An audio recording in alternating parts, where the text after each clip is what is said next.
part 3 of Who Are You, where we are creating the blueprint for your dream life by stepping into the most authentic version of you. I am Rhea Davis. Hopefully you've watched the other 2 trainings at this point or listened to them if you're consuming this on the podcast or some sort of other audio format. But if you haven't already watched the other 2 trainings, a little bit of background about me. I am a holistic goal setting and happiness coach, and there is a ton more information on my website and all my socials, so I'll make sure I link that below. So if you haven't already, you can check those out. Like I said earlier, this is part 3 of 5, and in the previous 2 trainings, we went through steps 1 and 2 of the holistic goal setting framework. We identified the destination, and we honestly evaluated where we're starting. So in this video, we're going to go a step further, and we're going to clear the way so we can make room for your dreams. On the screen here, you'll see a picture of a plot of land. And again, if you're listening to this in an audio format, just imagine a hill with some trees. It's like an open field and a slope and some trees. Or you can always check out the video as well. I'll make sure that's linked. But either way, imagine a plot of land or take a look at this one. And think about what would have to happen if you wanted to build a house here. So again, it's a slope or a hill, so you would have to level out the land, right? You have to have something flat and sturdy for to build on. You want to make sure you have a good foundation. Before you do that, though, you might have to clear some trees out. You might need to add dirt from some places and take some from others. And you're probably also going to need to mark the boundaries of where all the building is going to be happening. This is the same for everything else in your life.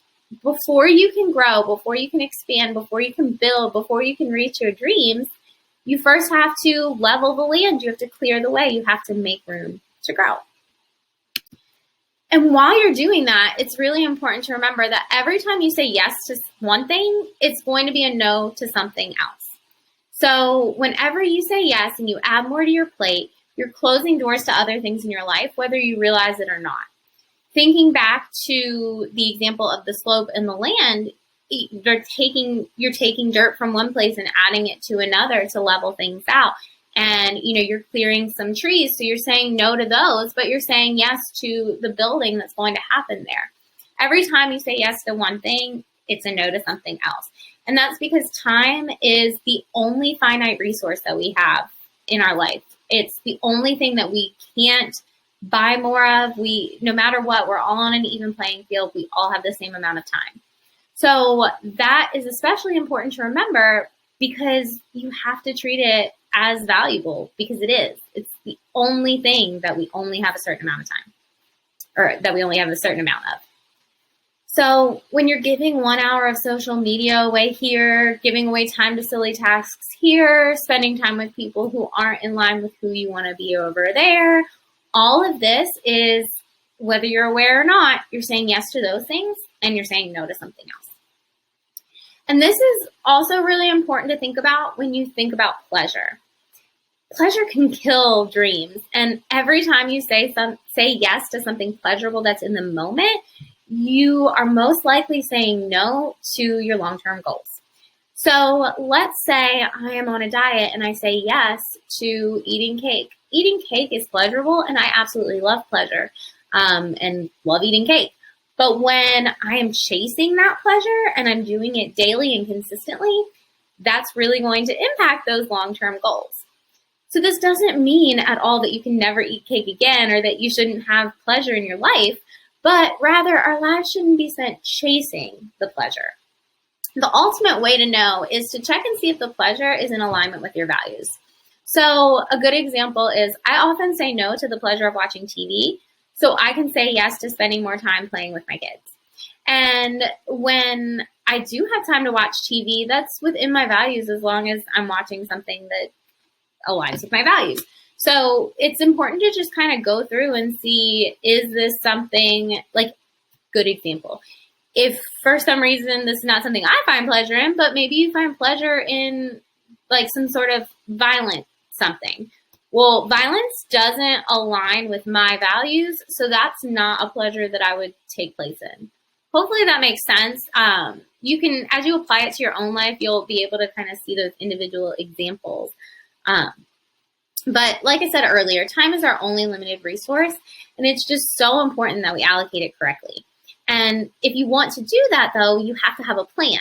So I'm really glad you're in this workshop. Don't worry, we're creating a blueprint here. We've got the plan. So just hang on tight. But the plan has to align with your values and your dreams if you ever want to reach them. And that's the point of this whole series, this whole training, is to figure out what it is that you want so you can align yourself or you can align your life with who you really are, what you value, what you believe, and how you want to live. So this means that those spontaneous, impulsive pleasures might not always fit in, and that's okay. There's still time for pleasure in life, but it's more about living your life with intention and purpose than just impulsively pursuing pleasures. So we've talked about a couple mistakes so far that people are making that is hurting their ability to achieve their goals. And many people are making the mistake of not clearing the way before they implement new habits, routines, strategies. But why? I talked about limiting beliefs in part 2, and they're playing a really big role here too. And a lot of times, most of the time, you'll notice that those limiting beliefs are things that are almost automatic to you.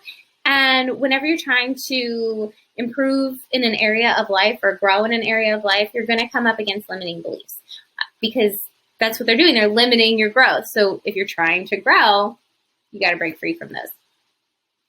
The feeling and the mindset of scarcity can come up a lot when it comes to letting things go and clearing the way.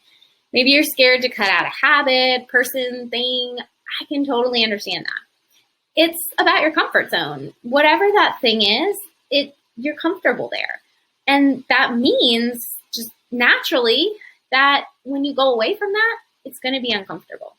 But unless you're willing to leave your comfort zone, you'll never reach your dream life. Another thing that I see people doing that is really hurting their progress towards their goals is being reactionary.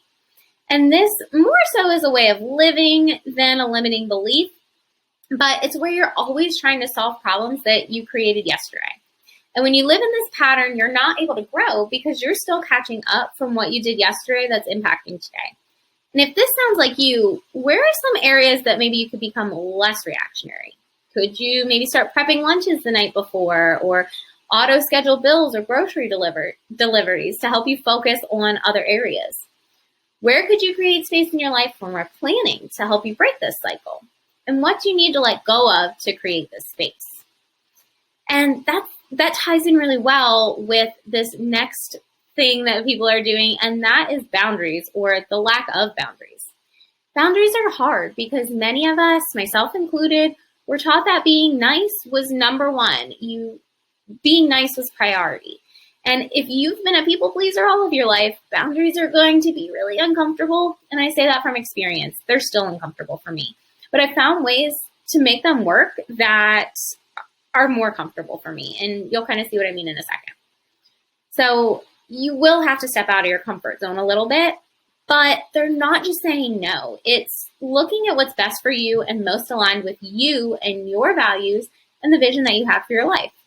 Boundaries with family can be especially hard because those are usually the ones that they know how you are, they know what makes you tick, they know what bothers you.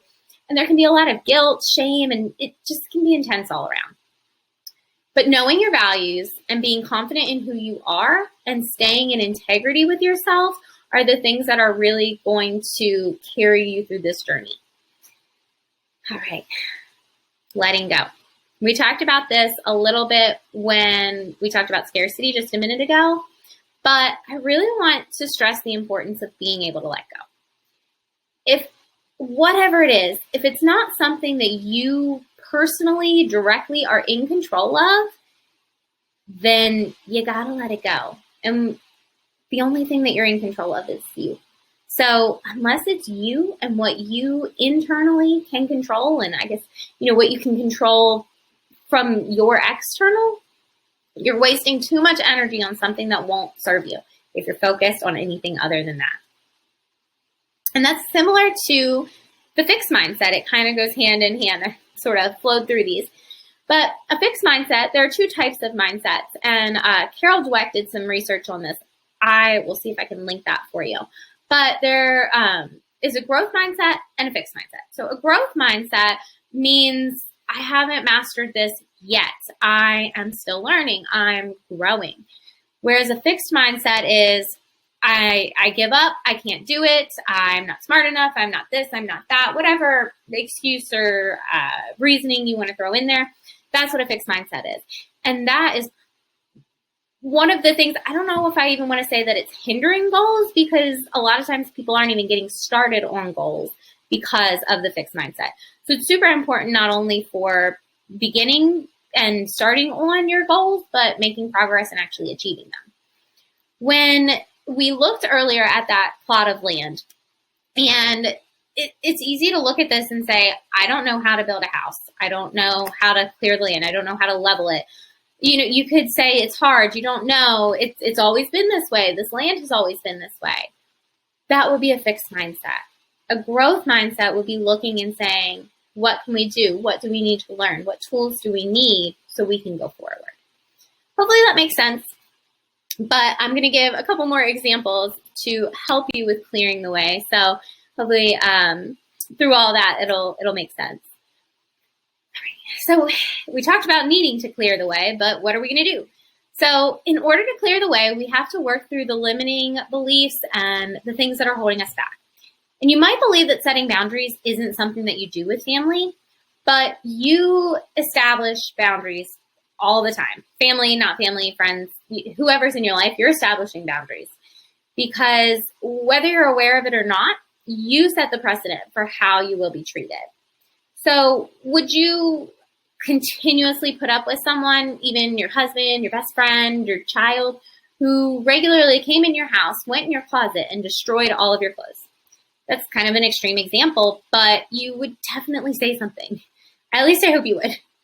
That's setting a boundary. That may seem silly. You might feel like that's a silly example, but you're going to say something when somebody's treating you or your things or, whatever in a way that is not how you want to be treated. That's setting a boundary. So let's say a family member continues to insert their unwanted opinions in some area of your life. Simply saying, this is not something that I'm willing to discuss with you, very politely, sets a boundary. If they choose to cross the boundary, that is not your fault. You set the boundary, but you do have to be firm in upholding it. Just like in the example earlier with clearing the land, you have to mark the boundary for where that building space is going to be. And the trees outside of that don't get cleared, and inside of that, that's where the building happens, right?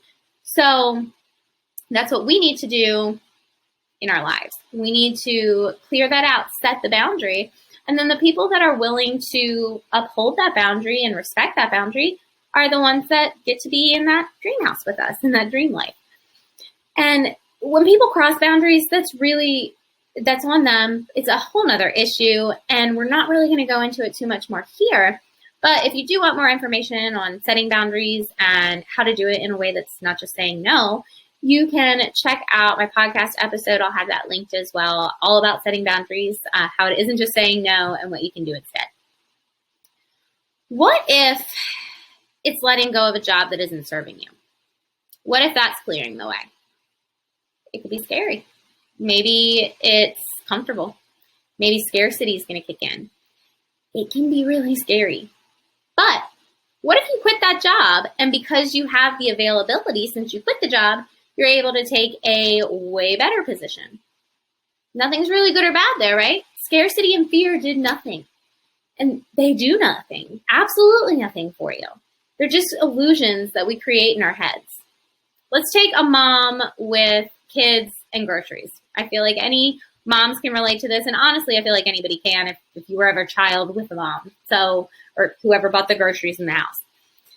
So a child, I know me as a kid, and my kids do it now too, they'll look in the fridge and complain that there is no food.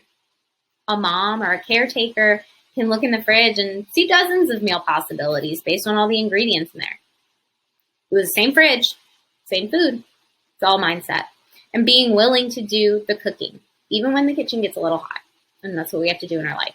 We have to be willing to take all of our skills, all of our beliefs, all of our values, incorporate them into this amazing recipe, and be willing to stick with it even when it gets a little uncomfortable. I don't know if you remember this from the previous presentation, but we talked about having a big house and how that, could mean a place of your own, more space. You could host parties, have activities, but going a level deeper, it creates more mental space. Maybe it signifies financial stability, better relationships, space for hobbies. Well, now we figured out our starting and ending point, so we want to go a little bit deeper. We want to get really, really specific.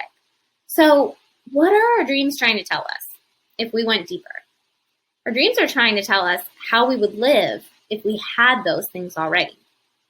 You already have everything you need inside of you to live the life of your dreams. It's really just about unlocking the potential and putting the action steps in place to get there. Believe it or not, your dreams hold the biggest key to achieving them. I'm going to say that one more time. Your dreams have the key to unlock them. It's like a door just producing its own key. You already have what you need. It's all right there. You have to look at the dreams and look at the goals that you established when we did the previous videos. Ask yourself, how would this version of myself live? What would they do differently?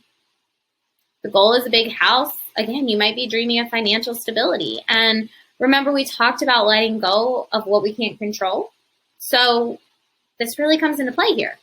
When you look deeper, you look really, really deep at that deeper dream and tune into what it really means, that's how you're going to see what that version of you is going to let go of or keep. So if your dream or your goal is financial stability, how does the version of yourself live that's financially stable? What would they cut out in their life? What would they keep? What would they get more of? Maybe they cut out unnecessary spending, subscriptions they don't use, fast food. What would they say no to? And what would they say yes to? Would they say yes to that budgeting app that helps keep them on track, even if it's a couple dollars a month? Probably. And the subscriptions that serve them, they might say yes to those too. What would they say yes to? They might say yes to eating out at a nice restaurant or more luxury experiences because that's what someone financially stable will be able to do, and it helps them to feel abundant. Or maybe they'd say no to the luxuries and instead say yes to investments. It's all individual. It depends on who you are, and that's why this training was titled exactly that. Or who are you? Not who am I or who is someone else. It's titled Who Are You because it's truly about you. You're the only person that really, truly knows what you value and what your dreams are.